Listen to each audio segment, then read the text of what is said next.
buenos días, me llamo Sergio Fernández Valderrama, soy estudiante del seminario 204 de Técnicas de Expresión Oral Español-Catalán y en este vídeo procederé a resumir una de las 14 miniaturas históricas del libro de Stefan Zweig.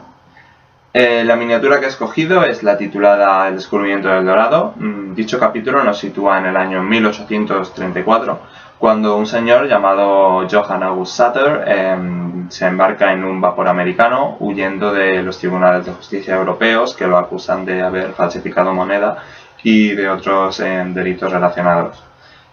Cuando Johann llega a Nueva York, allí desempeña todos los trabajos habidos y por haber hasta conseguir recuperar una cierta estabilidad económica.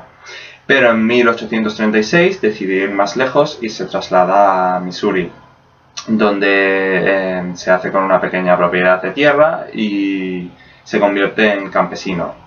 Johann podría vivir muy tranquilo con esta nueva vida que se ha forjado si no fuera porque no deja de ver pasar a soldados, aventureros, cazadores que vienen del oeste o se dirigen hacia el oeste.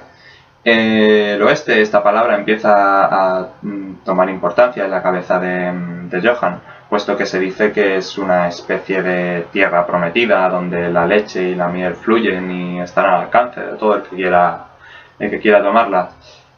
Solo que entraña una pequeña, gran dificultad, que es que el viaje hacia esa tierra es muy dificultoso.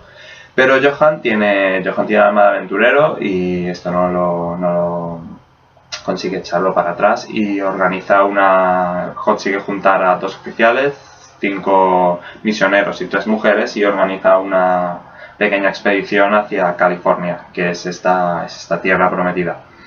Después de un largo y arduo viaje, en el cual las 3 mujeres que los acompañaban mueren a causa de las privaciones, consiguen llegar por fin a California, pero el resto de hombres se niega a continuar con el viaje y dejan a Johann completamente solo.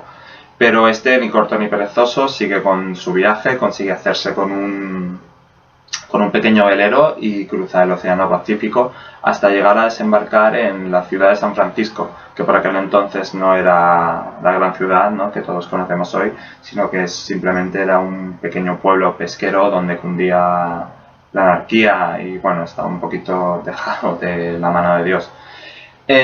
Johann consigue entrevistarse directamente con el gobernador y le pide permiso para crear un nuevo imperio allí.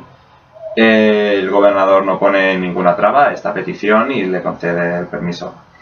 Johann reúne a un gran número de hombres y empieza a llevar hacia su nueva tierra víveres, semillas. Planta estas semillas y rápidamente descubre que la agricultura allí es muy próspera. Las cabezas de ganado empiezan a contarse por cientos y Johann descubre que se está convirtiendo en uno de los hombres más ricos del mundo. Esta es una de las etapas más realizadoras, ¿no?, para Johann. Cuando ve que es el amo y señor de Nueva Helvecia, que es como ha llamado este nuevo imperio, recuerda que tiene mujer e hijos en Francia y los llama para que vayan a reunirse con él. Una noche de enero de 1848, él había mandado que se construyera un aserradero en una de las tierras cercanas a su imperio. Y de repente una noche el capataz de dicha obra llama a su puerta muy excitado y le dice que tiene algo muy importante que decirle, que es que cree, y solo cree, que mientras estaba excavando ha encontrado lo que son unas pepitas de oro. Johann comprueba y descubre que sí, que realmente se trata de oro, y ahora sí que ya empieza a frotarse las manos, a relamerse, porque está seguro de que se va a convertir en el hombre más rico del mundo. Pero del hombre más rico del mundo nada, porque se corre la voz y todo el mundo se entera de que allí se puede encontrar oro y se dirigen hacia la zona, cunde la anarquía, peleas, los asesinatos, la fiebre del oro, de conseguir este preciado mineral. Incluso se corre la voz al resto de países y empiezan a llegar barcos desde España, desde Alemania, bueno, cunde totalmente la anarquía.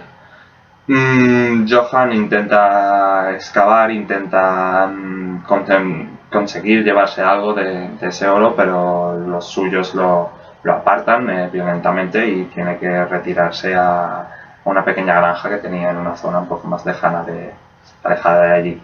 Es en esa granja donde finalmente se reúne con su mujer y sus 3 hijos, aunque esta mujer no tarda en morir.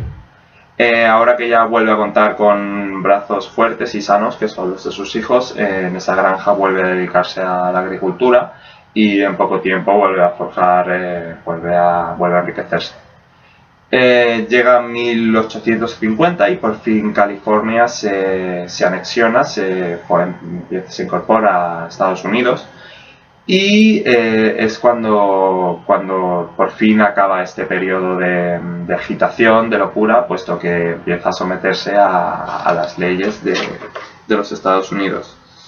Y es entonces cuando llega el gran momento de Johan, puesto que reclama, exige que se le paguen $25 millones en concepto de indemnización por el robo de sus propiedades y también exige su parte del oro.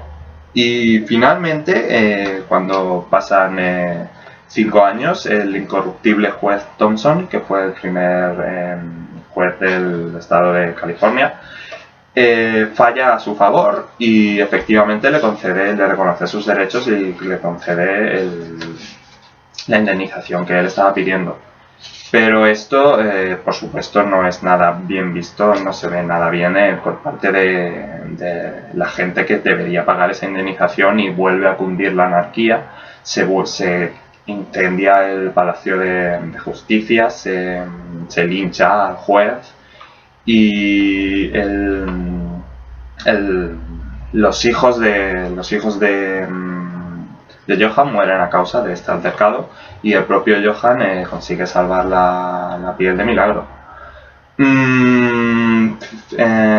Finalmente, bueno, este hombre que ha pasado por tantos altibajos en su vida, que ha estado en lo más alto, llega a lo más bajo, de nuevo, pues está totalmente arruinado y se dedica los siguientes 20 años de su vida a vagar por el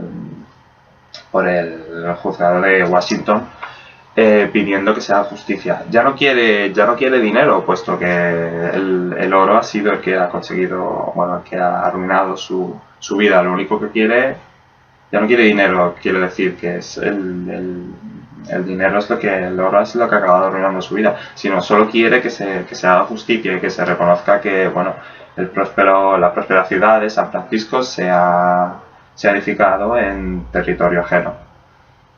Pero en ningún momento nadie le hace caso, se convierte en un paria, todo el mundo se burla de él y finalmente muere de un ataque al corazón, como el más pobre de los mendigos.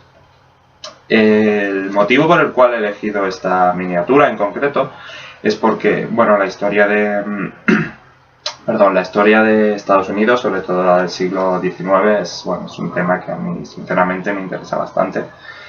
Y también porque me pareció una miniatura deliciosamente irónica, puesto que un hombre que venía huyendo de una mala vida, al final ha acabado teniendo, después de muchos grandes periodos de altibajos, acabando teniendo una vida incluso peor y muriendo como un simple mendigo.